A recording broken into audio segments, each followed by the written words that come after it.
출애굽기 13장 11절부터 16절, 제목은 죽어야 산다입니다.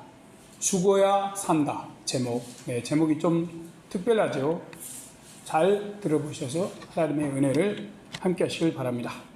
자, 우리의 삶 속에는 이해하기 어려운 역설이 존재합니다.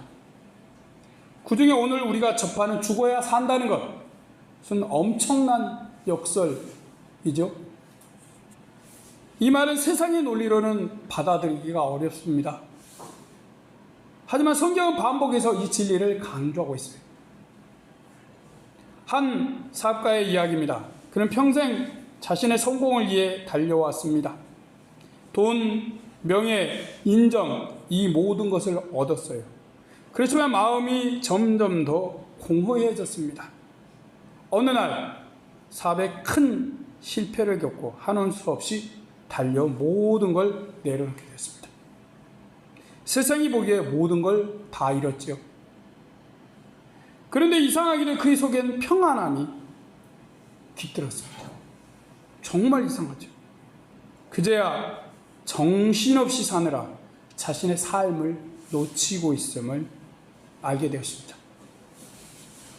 자신의 욕심과 집착이 다 죽어버리니까 비로소 진짜 삶이 시작된 것이죠. 본문은 바로 이 진리를 가장 강하게 보여줍니다. 출애굽 전에 일어난 일은 애굽의 장자가 죽고 이스라엘의 장자들은 사는 것이었죠. 이스라엘이 산 그 중심에는 어린 양의 죽음이 있었습니다. 하나님은 이스라엘이 가나안 사람의 땅에 정착해서 살게 되면 처음 낳은 것들은 모두 다 하나님께 돌리라고 하십니다. 사람의 자식이든 가축의 새끼든 모두 어린 양으로 대속하여 하나님께 드리라고 하신 것이죠. 대속이란 대신해서 죽는 것입니다. 쉽게 말하면 어린 양이 대신 죽음으로 사람의 아들도 가축의 수컷도 살게 되었습니다. 죽어야 사는 것이죠. 이 시간 죽어야 산다는 제목으로 말씀을 생각해 보겠습니다. 성경이 말씀하는 생명은 붙잡아서 얻는 것이 아닙니다. 어린 양을 내어주고 그것이 죽을 때 새롭게 주어지는 생명이죠. 오늘 말씀을 통해 왜 죽어야 사는지, 그 죽음이 우리의 삶에 어떤 의미가 있는지 깊이 깨닫게 되기를 바랍니다. 아브라함과 야곱의 자손 이스라엘은 하나님께서 그 조상들에게 주신 약속을 기억했습니다. 이스라엘 구원은 이 약속에서 시작됩니다. 11절입니다. 여호와께서 너와 내 조상에게 맹세하신 대로 너를 가나안 사람의 땅에 인도하시고 그 땅을 내게 주시거든. 하나님은 이스라엘의 조상들에게 약속하신 대로 그 약속의 땅으로 인도하십니다. 가나안 입성은 약속의 성취죠. 구원은 목적이 없는 탈출이 아니라 목적이 있는 인도인 것입니다. 하나님의 약속대로 구원의 땅으로 인도하십니다. 그런 이유 하나님은 모든 초태생, 처음 난 것을 당신에게 돌리라고 하십니다. 12절입니다. 너는 무릇 초태생과 내게 있는 생축의 초태생을 다 구별하여 여호와께 돌리라. 수컷은 여호와의 것이니라. 하나님은 구원을 받은 백성에게 이제는 뭘요? 드림을 요구하십니다. 구원은 끝이 아니라 하나님께 드려지는 삶의 시작이 되는 것이죠. 그렇게 구원은 믿음의 책임을 동반합니다. 처음 난 것은 모두 다 하나님께 속하게 됩니다. 이것은 제사의 규정보다 존재의 소속을 말씀하는 것이에요. 이스라엘은 하나님께 속합니다. 구원받은 이들의 생명과 삶은 더는 뭐예요? 자신의 것이 아니에요. 모두 다 하나님의 것입니다. 그러기에 이스라엘은 처음 난 모든 생명을 하나님께 드려야 합니다. 구원받고 생명을 새롭게 얻는 그 순간 모든 생명이 하나님의 것이 되었기 때문입니다. 모든 생명은 하나님께로부터 왔습니다. 하나님이 다 지으셨죠. 이 까닭에 주신 생명을 하나님께 돌려드리는 건 당연합니다. 다시 생명을 얻은 이들은 하나님께 자신의 생명과 삶을 드려야 합니다. 그때의 믿음은 참 믿음으로 바로 서게 됩니다. 만약 하나님이 이 뜻을 따르지 않으면 그 신앙은 가짜가 됩니다. 하나님 중심이 아닌 자기 중심으로 흐르게 되기 때문이죠. 이스라엘은 하나님의 소유가 되었습니다. 하나님의 것이죠. 하나님의 것은 모두 다 거룩해야 합니다. 부정한 것은 반드시 속량되어야 하죠. 13절입니다. 나귀의 첫 새끼는 다 어린 양으로 대속할 것이요 그렇게 아니하려면 그 목을 꺾을 것이며 너의 아들 중 모든 장자된 자는 다 대속할지니라. 네, 대속, 속량 같은 뜻이죠. 거룩과 부정을 나귀로 논한다면 나귀는 부정한 짐승입니다. 이 까닭에 하나님은 어린 양으로 나귀 새끼를 대속하라고 하십니다.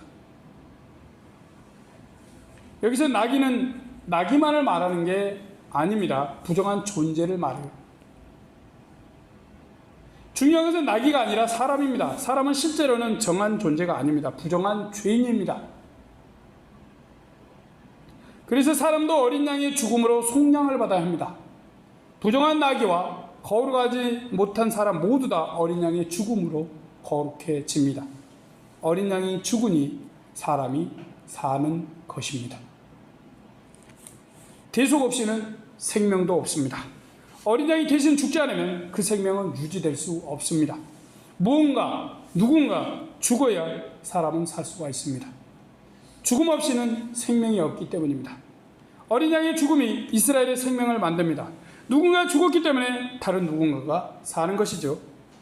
이 구조는 우연이 아닙니다. 하나님이 정하신 구원의 방식이지요.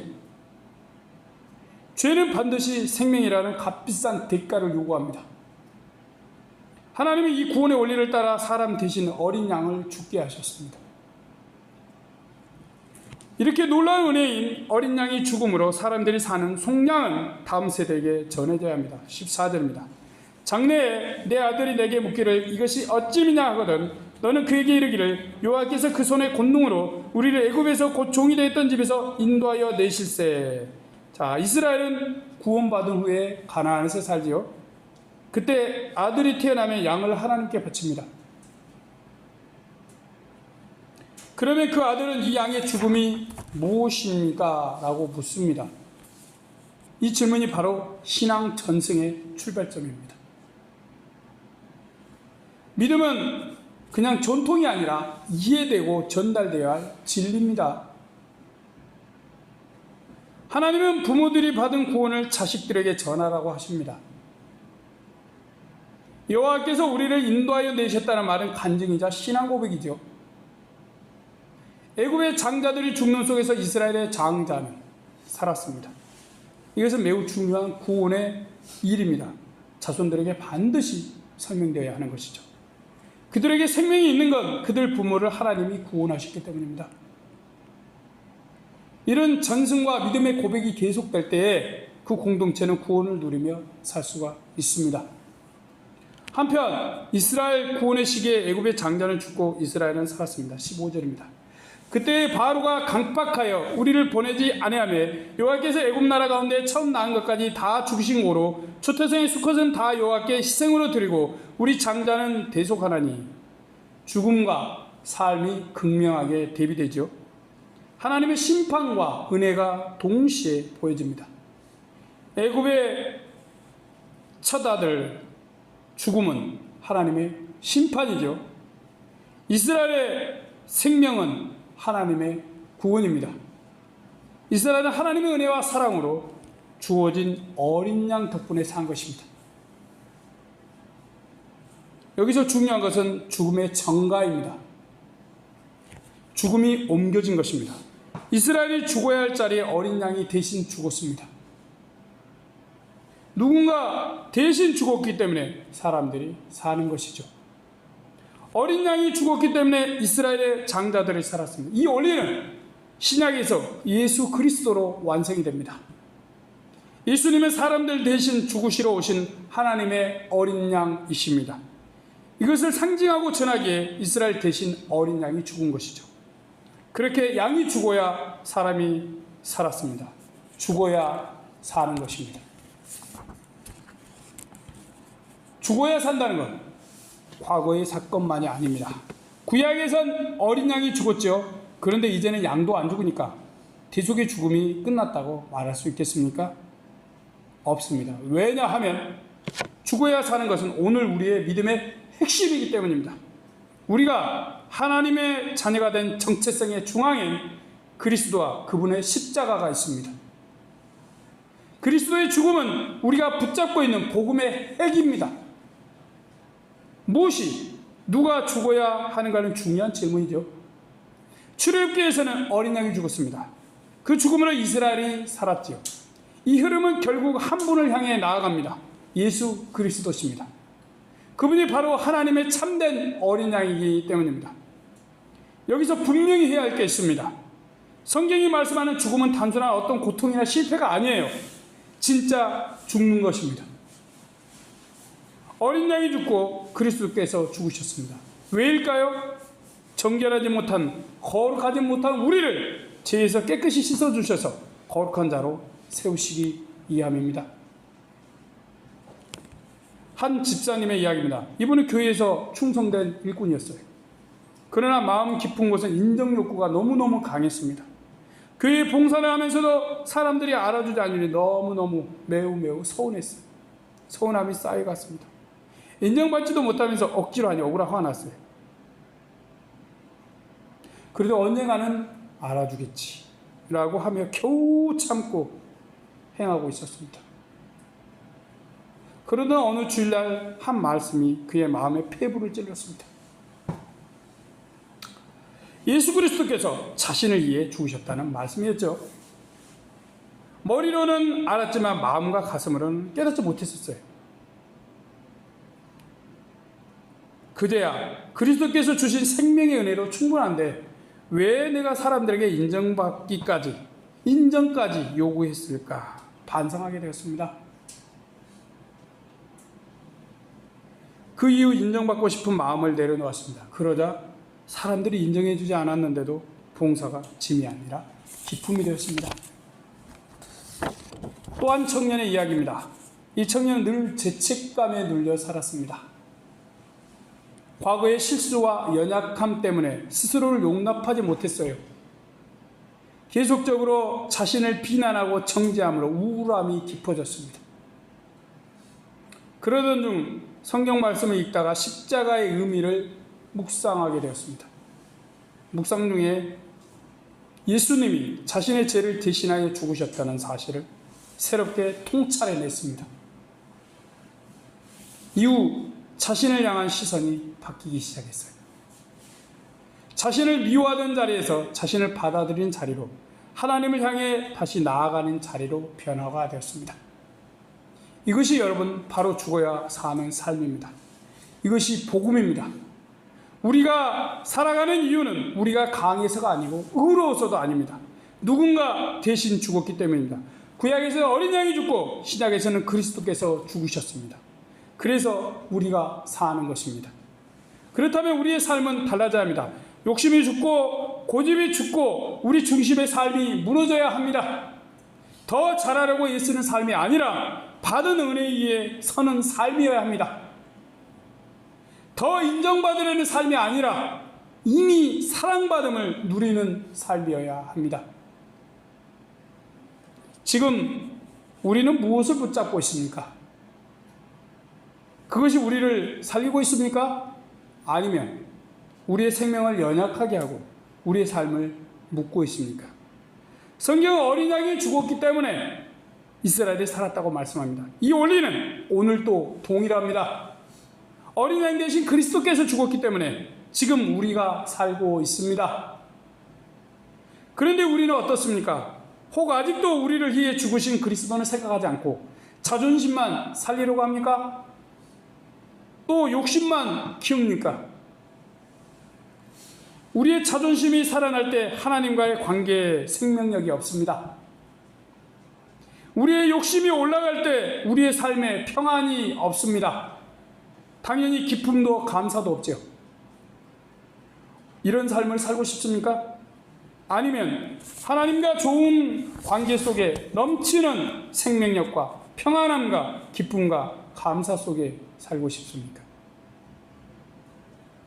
그러려면 우리를 위해 주님이 죽으셨듯이 우리도 주님을 위해 이 삶의 방식을 죽여야 합니다. 죽어야 사는 것이죠. 우리의 욕심과 자존심과 우리의 의를 죽이십시오. 대신 그리스도께서 우리 속에 힘차게 사시게 하십시오. 그때 참으로 그리스도 안에서 우리는 새 생명으로 살 것입니다. 우리 속에서 하나님의 뜻, 하나님의 역사, 하나님의 은혜도 시작될 것입니다. 이제 우리의 기도가 바뀌어야 합니다. 참으로 바뀌어야 합니다. 하나님 더 가지게 해주세요가 아니라 하나님 내려놓게 해주세요가 되어야 합니다. 이것이 죽는 신앙입니다. 또 하나님 더 높아지게 해주세요가 아니라 하나님 겸손하게 해주세요가 되어야 합니다. 이것이 죽어야 사는 믿음의 원리입니다. 어린 양 되신 분을 본받아 우리 삶에 죽어야 사는 그 원칙, 방법, 원리를 적용하십시오. 나를 내려놓고 그리스도께서 올라가고 높아지길 바라십시오. 내가 계속 높아지길 바랍니까? 그러면 그리스도는 한없이 낮아질 것입니다. 그리스도가 높아지길 바랍니까? 나도 높아지게 될 것입니다. 그때 진정 우리는 죽고 그리스도께서 우리 안에 사는 것입니다. 죽음은 끝을 생각나게 하지만 믿음에서 죽음은 끝이 아닙니다. 그리스도는 죽으심으로 살아나셨습니다. 우리도 그리스도 안에서 죽을 때 새 생명으로 영원히 삽니다. 하나님 안에서 죽음은 이렇게 항상 생명으로 이어집니다. 이스라엘인들이 어린 양의 죽음으로 살아갔습니다. 그렇듯이 우리도 어린 양 대신 예수님의 죽음으로 살아가는 사람들입니다. 이것은 우리 구원의 대속의 원리이자 하나님의 공의와 사랑이 만나는 놀라운 은혜의 지점입니다.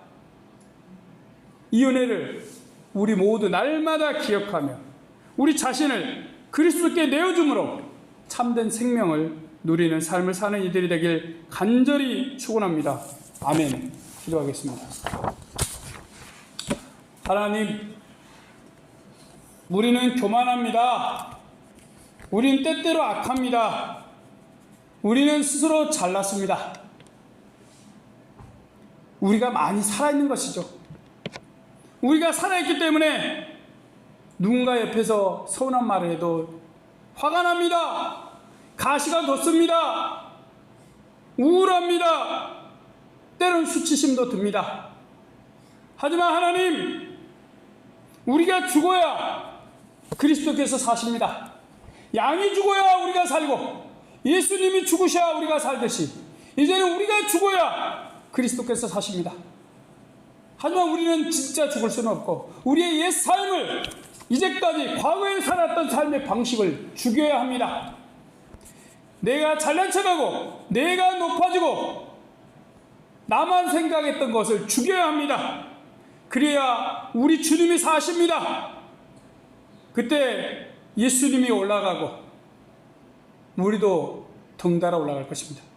하지만 우리가 올라가서 자꾸 노래가면 우리는 낮아질 수밖에 없을 것입니다. 우리가 사는 방법은, 진짜 사는 방법은 우리가 그리스도 안에서 죽는 것입니다. 그리고 새롭게 태어나는 것입니다. 전능하신 하나님, 죽어야 산다는 구원의 진리를 우리가 일평생 기억하게 하십시오. 믿음으로 나아가게 주여 도와주시옵소서. 감사 영광 돌리며 우리 구주 예수님의 이름으로 기도드립니다. 아멘.